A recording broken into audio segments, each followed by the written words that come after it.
Olá, meus queridos, a paz do Senhor Jesus a todos. Hoje, quinto dia do estudo O Comportamento do Crente. Devocional Amor para com Todos, pelo pastor Luiz César Nunes de Araújo.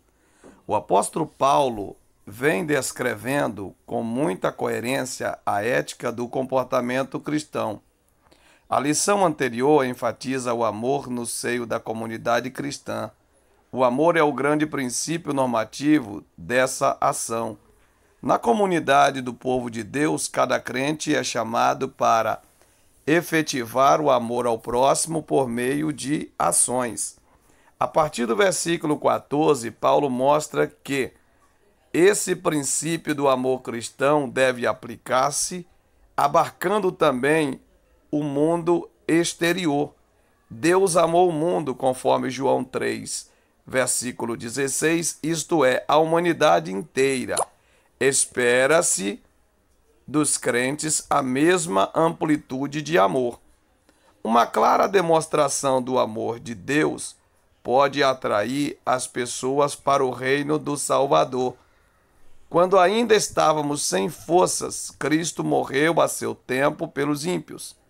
Deus recomendou o seu amor para conosco quando ainda éramos pecadores. Isso foi demonstrado pelo fato de que Cristo morreu por tais pecadores, conforme em Romanos 5, versículos 6 e 8. Nisso percebemos o princípio divino do amor em operação, que se baseia em si mesmo e não no objeto amado. O amor é um princípio fixo da natureza divina. Não é algum benefício que opera somente em favor dos objetos que lhes são agradáveis. Deus achou por bem amar e assim amou o mundo. O amor de Deus, entretanto, é um poder transformador que pode modificar completamente o objetivo ou objeto amado. Champlin. Vejamos o que, à sombra do amor de Deus, podemos investir nas outras pessoas e em nós mesmos. Primeiro, abençoai os que vos perseguem. Romanos capítulo 12, versículo 14. Em Cristo encontrai o possível no impossível. Levai à morte o ressentimento da natureza humana, deixando tudo aos pés de Cristo, no hálito de seu amor. Moure. Se a esperança cria largueza de coração para com os perseguidos, também cria a capacidade de amar e bendizer os próprios perseguidores. O mandamento do Senhor é amar e bendizer os nossos inimigos e perseguidores. Mateus capítulo 5, versículo 44. Nas promessas das bem-aventuranças, Jesus fala da reação correta em relação à perseguição. Mateus capítulo 5, versículo 10 ao 12. Pedro igualmente ordena que evitemos a vingança e que abençoemos os que nos injuriam. Abençoar é uma atitude bastante condizente com os filhos de Deus. Os que não são do Senhor têm facilidade em maldizer as outras pessoas. Algumas vezes, as crises pelas quais passamos podem nos levar a um sentimento de vingança em relação às pessoas que nos prejudicam. É aí que se percebe a diferença de estar em Cristo. O mesmo sentimento que nele habitou deve estar em nós, conforme Filipenses capítulo 2, versículo 5. Ter a boca cheia de amargura é uma das grandes características dos homens não regenerados e que, de forma alguma, convém àqueles que proferem o nome de Cristo. John Gill. É bom que cada um reflita ao que tem falado a respeito das autoridades, dos líderes religiosos, das pessoas ao redor. Cada um de nós deve aprender a falar bem a respeito dos outros, conforme Tiago, capítulo 3, versículo 9 ao 12. 2. Alegrai-vos com os que se alegram e chorai com os que choram. Romanos, capítulo 12, versículo 15. Não convém a nenhum crente espirrar ambiciosamente aquelas coisas mediante as quais poderá ultrapassar a outros, e nem lhe convém assumir uma experiência exaltada e altiva.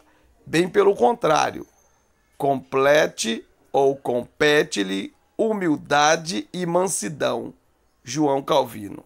Paulo fala na graça cristã em empatia, que é a capacidade de se identificar com a outra pessoa, de sentir o que ela sente. Dicionário Eletrônico House da Língua Portuguesa, 2002. Quanto mais a pessoa vai se tornando parecida com Cristo, mais se deixará mover de empatia com as outras pessoas. A largueza de coração criada pela esperança cristã torna o homem sensível às alegrias e tristezas dos outros em geral. Crisóstomo nos adverte que é mais fácil chorar com os que choram do que se alegrar com os que se alegram, porque é comum a natureza humana chorar pelos que sofrem. Contudo, podemos cair no pecado da inveja ao vermos uma pessoa obtendo sucesso. No entanto, quem ama ficará sempre feliz com a alegria da pessoa amada. Quanto mais egoísta formos, tanto menos inclinados à empatia seremos. Em contrapartida, quanto mais altruísta formos, tanto mais será a nossa empatia por nossos semelhantes. Champlin. Esforcemos-nos por possuir a mente compassiva e cheia de empatia, que nosso coração se deixe tocar pela aflição alheia. 3. Tende o mesmo sentimento uns para com os outros. Romanos 12, 16. Unidade é o compartilhar incondicional de nossa vida com os outros membros do corpo de Cristo. R.J. Sider. A edição da Bíblia Revista Corrigida, ARC, traduz o versículo 16 da seguinte forma: sede unânimes entre vós. De fato, Paulo está focalizando a necessidade de harmonia entre os irmãos. A harmonia é um dos resultados naturais do amor. Da mesma forma que a dissensão, os conflitos e a confusão são resultados perfeitamente naturais do orgulho e da vaidade. A harmonia entre nós é produzida pela operação amorosa do Espírito Santo, a qual produz todo o seu fruto em nós. As relações harmoniosas, então, devem ser buscadas e mantidas no seio da comunidade cristã. Romanos capítulo 15, versículo 5, 2 Coríntios capítulo 13, versículo 11, Filipenses capítulo 2, versículo 2 e capítulo 4, versículo 2. O próprio Senhor Jesus nos informou que a nossa unidade é um meio eficaz para o testemunho cristão, conforme João capítulo 17, versículo 23. 4. Condescendei com o que é humilde. Romanos capítulo 12, versículo 16. A humildade é a base de toda a virtude. Aquele que desce mais é quem edifica com maior segurança. Philip J. Bosley. Cada crente deve identificar-se com os demais. Não pode haver distinção que promova a divisão do corpo de Cristo. É bom lembrar que os romanos, para quem primeiramente foi endereçada essa carta, tinha escravos. Quão difícil deve ter sido para alguns indivíduos destacados se misturarem e tratarem como iguais os escravos de sua casa. Cristo trouxe uma nova ordem, pois em sua família o prestígio social não mais distingue os filhos. O crente deve se deixar atrair também por pessoas de menor influência na igreja.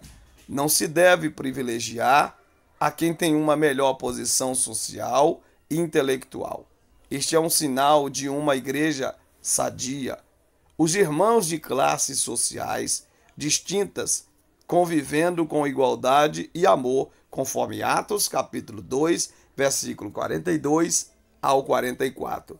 Os últimos e as aristocracia de alguns irmãos mais privilegiados deviam ficar fora do convívio da comunhão cristã, conforme Tiago, capítulo 2, do versículo 1 ao versículo 9.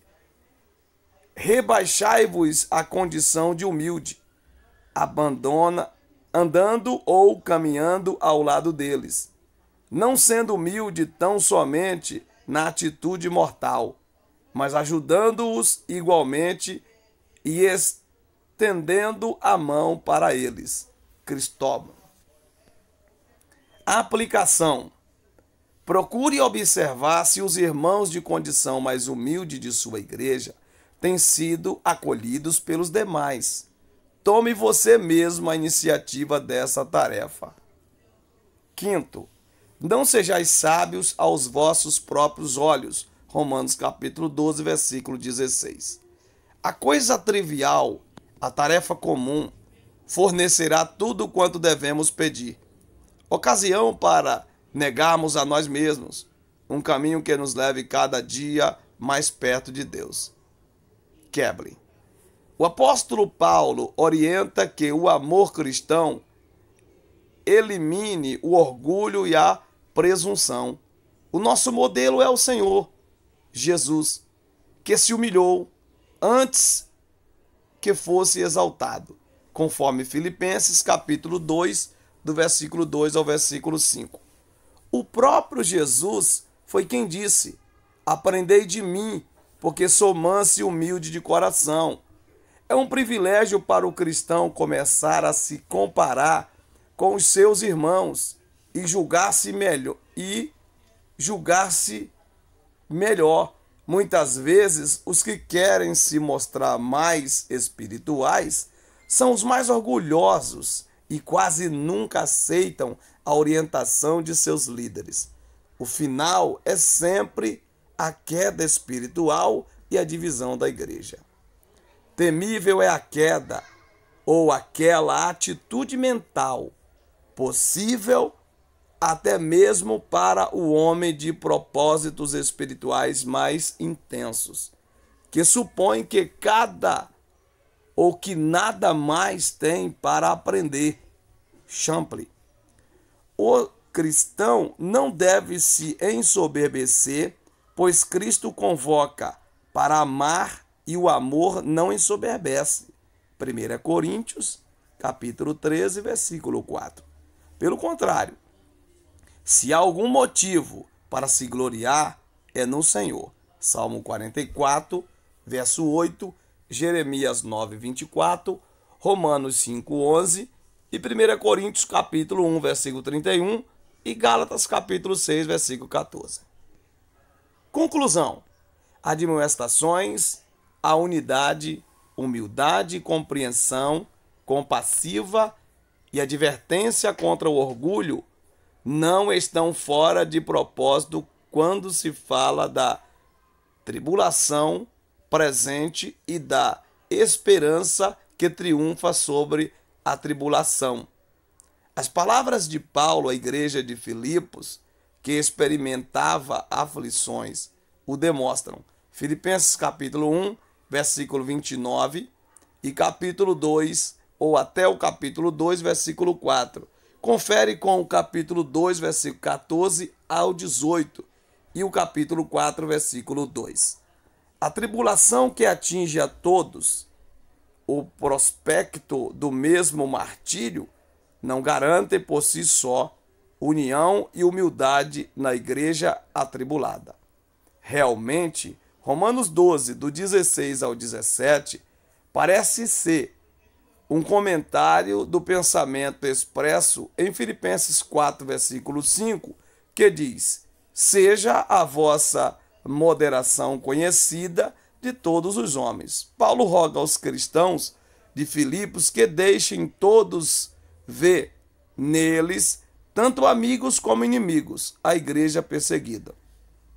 O comportamento digno de reis, que advém da consciência que se tem da própria força. A força da igreja reside em sua esperança. Paulo apresenta o motivo e a dinâmica para esta serena moderação nas palavras. Perto está o Senhor. Filipenses capítulo 4, versículo 5. Texto bíblico para meditação. Romanos capítulo 12, versículo 14 ao versículo de número 16. Leiamos então. Abençoe aqueles que os perseguem. Abençoe-nos, não os amaldiçoem. Alegrem-se com os que se alegram, chorem com os que choram. Tenham uma mesma atitude, uns para com os outros. Não sejam orgulhosos, mas estejam dispostos a associar-se à pessoa de posição inferior. Não sejam sábios aos seus próprios olhos. E o próximo texto, Filipenses capítulo 2, do versículo 5 ao versículo 10. Seja a atitude de vocês a mesma de Cristo Jesus, que, embora sendo Deus, não considerou que o ser igual a Deus era algo a que deveria apegar-se, mas desviou-se a si mesmo, ou esvaziou-se a si mesmo, vindo a ser servo, tornando-se semelhante aos homens, e sendo encontrado em forma humana, humilhou a si mesmo e foi obediente até a morte e morte de cruz. Por isso Deus o exaltou à mais alta posição e lhe deu um nome que está acima de todo nome, para que ao nome de Jesus se dobre todo o joelho, nos céus, na terra e debaixo da terra. E assim concluímos o estudo